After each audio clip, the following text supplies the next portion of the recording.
we like a new novel, don't we? Especially if it's a good one. New novel Rachel is part of a series of Never Mind the Botox. Is being released on Monday. And authors Penny Avis and Joanna Berry join me now, both of which have a connection to our local area. Penny, you were at Sheffield University, and Joanna, you grew up in Doncaster, is that right? I did, that's right, yes. Yeah, so you are connected to this area. Let's get started by, well, first of all, how did you get together to write a book? That must have been quite difficult. We've been friends for many years, actually. Joe and I met in our late 20s through our husbands, who both trained together as accountants, and we started going on holiday together and stayed friends for a long time. And then just about 18 months ago, I took a career break where I was a partner at Deloitte, and was talking to Joe one day about what I might do on my career break, and was talking about writing a book. And Joe had always wanted to write a book, although we'd never even discussed it before, and the idea went from there, really. And Joe, you just agreed with that then? Is that something that you thought of doing as well? Well, it is something. I mean, in my early 20s, I was working in the city as a solicitor, and I saw many weird and wonderful things over that time, and watched some strange goings-on in meetings, and saw some really interesting characters, and at the time thought it'd be a really nice idea to write a book about a young woman working in the city who met her other half across the boardroom table. And when Penny suggested writing a book to me, all these ideas I'd had in my 20s came flooding back, and Penny and I had lots of discussions, and we realised there was so much material that the book, as it was, turned into a 4-book series. Practical then? How did it work practically? Did you just go around to each other's house and drink wine and talk about boys? It was quite a lot of that, actually. I mean, it was really, really fun. We sat down and plotted out. One of the main things you have to do when you start a book is be really clear on the plot. And so we sat down and we planned together. We came up with the ideas together. We went through all 4 of the books and wrote a synopsis of each book in sort of 4 pages of A4 with all of the key plot points and the endings. And we did that together, sort of just in brainstorming, with a laptop on our knees. And then we divided up the work and sort of took it from there. We'll talk about the individual books shortly, but what's the concept then of Never Mind the Botox? Well, it's about 4 professional women, all in their sort of 20s or early 30s, who all work in London. So we've got a lawyer, a corporate financier who's an accountant, really, by training, a cosmetic surgeon and a banker, and they're all working on the sale of a cosmetic surgery business, and that's how they all come together. And so there's a central theme to each book, which is this sale of the business, but you see it from totally different angles, and all women have very different personal life issues going on, all of which are affected by their work on this particular transaction. This is beginning to sound like 4 women in New York to me, a little bit. Well, there are similarities to sort of the Sex and the City concept and Mistresses and those kinds of ideas where you've got 4 main protagonists. And do you think that yours is different enough to be different, if you get what I mean? I think the difference for our book is that we are very much talking about regular women on the tube, wearing high street. This isn't about being, the managing director of the company and being terribly glamorous, or it's not totally about their personal lives. It really is a mix between, trying to work out whether you're going to get that next promotion, trying to impress your boss, having a good career, but also, a bit of shoes and shopping. Yeah, a little bit of fantasy in there as well. That always helps, doesn't it? Am I right in thinking the series is going to be made into a television programme? We certainly hope so. We signed a very exciting joint venture agreement with Future Films, who we met at the London Book Fair in the summer.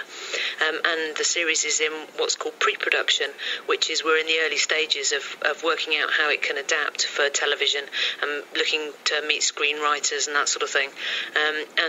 Future are very excited about the concept. They love the idea of the 4 professional women, as do we, and can really see it as a sort of initially a 6-part comedy drama, about their lives. You don't sound very excited. I'd be absolutely thrilled if this was happening to me. I can't believe you've been so calm about it. Well, no, there's been quite a lot of celebrating. There's been lots of jumping up and down. Yeah. Oh, right, I'm all right. I'll let you off with that then. Champagne drinking behind the scenes. So this current one, the 4th of the 4 books, is called Rachel. There are also books called Alex, Stella and Meredith, so they're about the separate women. What is the focus of each book then? Do you focus on one particular life at a time? Is that how it works? Yes, it is really, and this one actually is the 2nd book in the series, so there's still 2 more to come. So we've had Alex, who's the lawyer, Rachel is the corporate finance girl, and then we've got the cosmetic surgeon and the bank are still to come.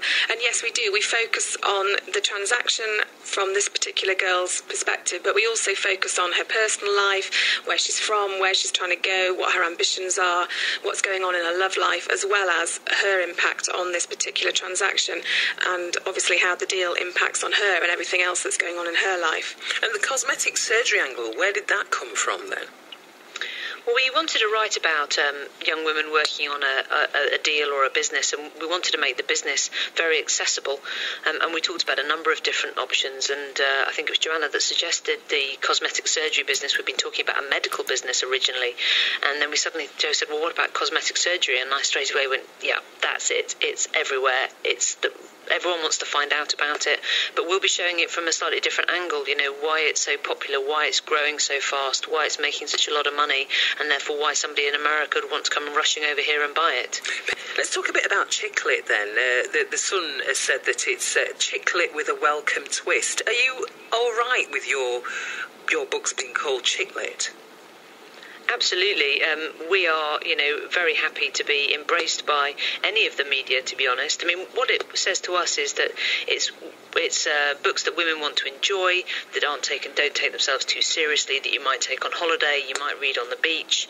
And I think for women who have, a lot of the working women who have been clever all day, looking at whatever they've been doing, it's nice to have a break. Everyone reads OK on Heat and all these magazines, and I think it's perfectly OK to find books that are fun and entertaining.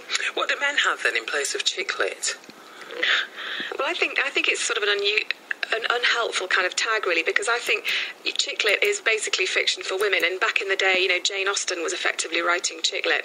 I think any fiction... I don't know if anyone would agree with that. Well, I mean, Bridget Jones was a total, take on Pride and Prejudice, wasn't it? It was a modern update of Pride and Prejudice. So, there is an argument that it's just times that have changed, and, our language has changed, the way we speak has changed, the speed of society has changed, so inevitably fiction has changed too.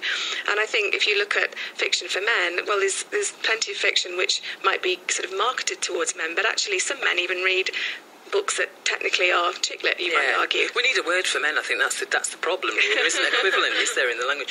So do you think that all this fantasy, because I always think it's like fairy tales for grown-ups, things like Bridget Jones' Diary, I think it is like fairy tales for grown-up girls. Do you think it's good for us? Or Sex and the City, fairy tale for grown-up girls? I'm not saying I don't like it, but I'm asking, do you think it's good for us? I think a bit of escapism is good for all of us, and I think, as Penny said, when you've worked hard all day, you don't want to come home and sort of necessarily always be watching very gritty real-to-life drama or reading about very gritty real-to-life fiction. Sometimes you do want a bit of escapism. A bit of a tickle, I call it. I think with what we've tried to do with our books is make them very realistic and accessible for everyday working women. This is about young women in their late 20s just trying to get on with their careers. They're not in the ivory towers and that sort of thing. So at one level, yes, it's escapist, but at another level, it's also very real.